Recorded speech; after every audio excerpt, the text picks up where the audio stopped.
If you know anything about history, you know that every time authoritarian leaders have risen, there's a myth that is perpetrated by that regime. A myth that everyday folks are powerless, that nothing that we do can matter, and that history is only moved by powerful people at the top.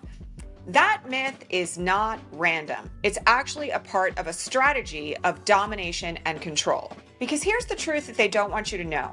Every single time that authoritarian regimes have fallen, it wasn't because a handful of electeds suddenly changed their minds or elite members of society decided to stop funding it. It was because ordinary people, workers, teachers, parents, everyday folks, stepped into leadership that they never imagined for themselves to create change. These are people who went from feeling powerless to being the very leaders who built movements that toppled dictatorships. And that same possibility, the chance to step into leadership and change the trajectory of our country, sits right in front of you today. If you've been feeling stuck, overwhelmed, or wondering how one person can possibly make a difference against Trump and the machine around him, this video is for you. Before we dive in deeper, two quick things.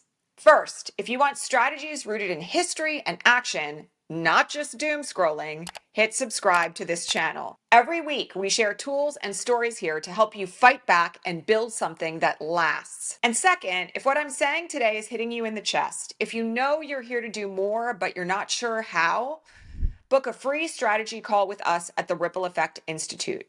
That call is where we will help you map out your unique gifts and turn them into a leadership path that actually changes and saves lives. The link to apply for a strategy call is right below this video. Okay, so there's a lesson here that's hidden in plain sight. Fascism doesn't collapse because people vote harder. It collapses when ordinary people become extraordinary leaders, building parallel systems of power.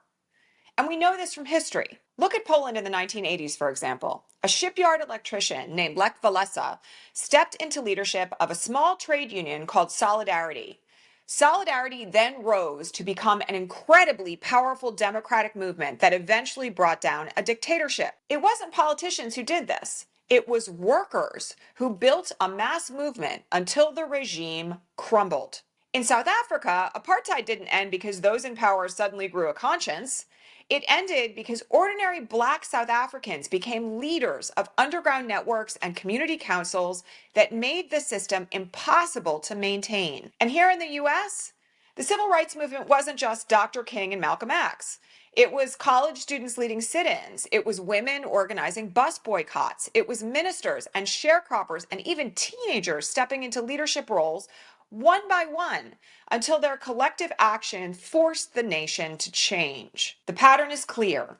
Authoritarianism thrives when people believe leadership belongs to someone else. It fails, though, always, when people like you step up and claim that work. So let's talk about what this means for us right now as we face Trump's regime and the chaos it fuels. It means this. Your role isn't to do everything.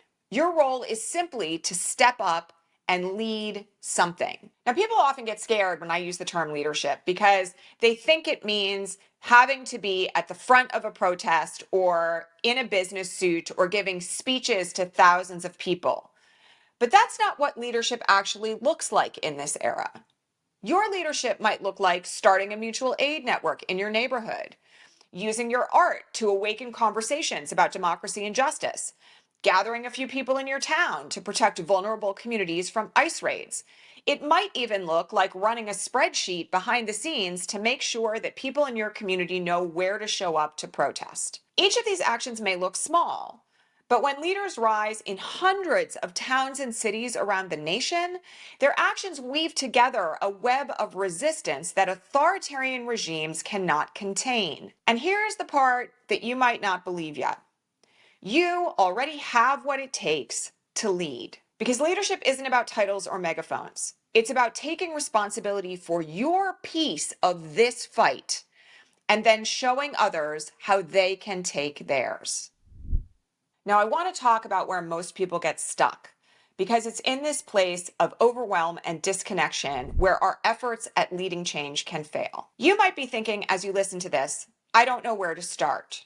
or I've tried something before and it fizzled, or I'm burned out. How do I keep going? This is where the frameworks that we work with inside the Ripple Effect Institute come in. Because one of the things that is really clear about leading change in this era is that you need certain skills to be able to continue going and make sure that you're directing your energy in the right ways.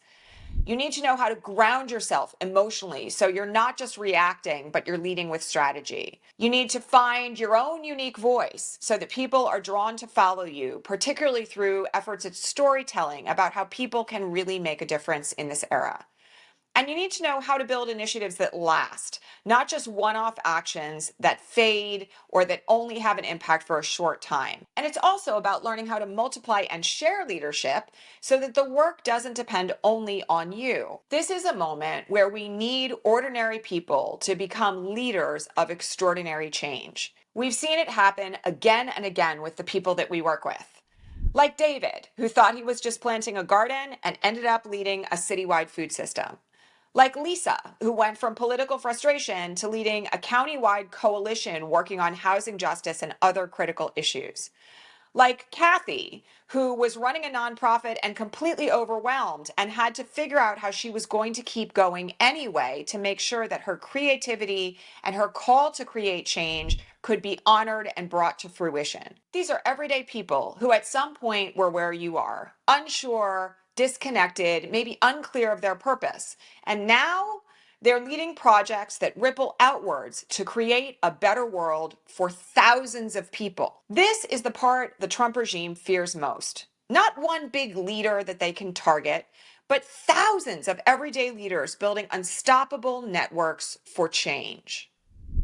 Okay, now I want to talk for a moment about collective and intersectional power. Because here's another truth. No one wins this fight alone. Fascism thrives by dividing us, by convincing us that someone else's issue isn't our issue, or that my survival isn't yours. But every time ordinary people rise into leadership and link arms across differences, change happens fast. This is why we need people leading immigrant justice who also are doing work on climate, because those two issues are linked.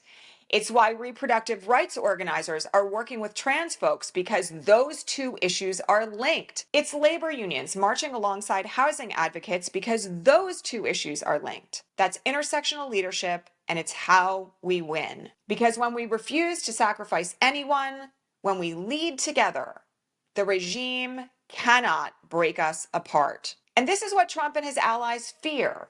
Thousands of leaders connected across movements and issues and geography, multiplying strength instead of scattering it. So let me ask you a key question. Have you fallen for the lie that leading change is only for other people?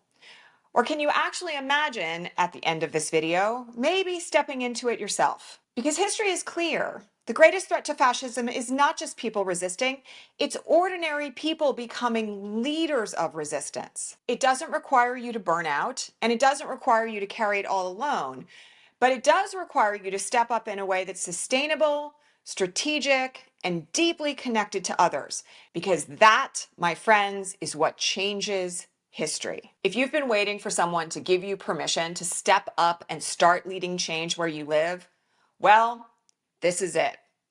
Because leaders who change history don't wait to be chosen. They rise, they step into this work, and they commit to keep going, even if they don't have all the answers, even if it's not perfect, and even if they don't know the eventual outcome. But with the right allies, the work becomes easier. And at the Ripple Effect Institute, we walk beside you as you rise. We help you focus, build, and create initiatives that ripple out far beyond you. So if you feel called to lead change right now, I want to invite you again to book a free strategy call with us today. The link's below. Let's map out how you can step into leading change in this moment when the world needs you most. Because what this regime and authoritarians everywhere don't want you to know is that the leader who might help to defeat fascism could be you. Thanks so much for being here, and I'll see you in the next video.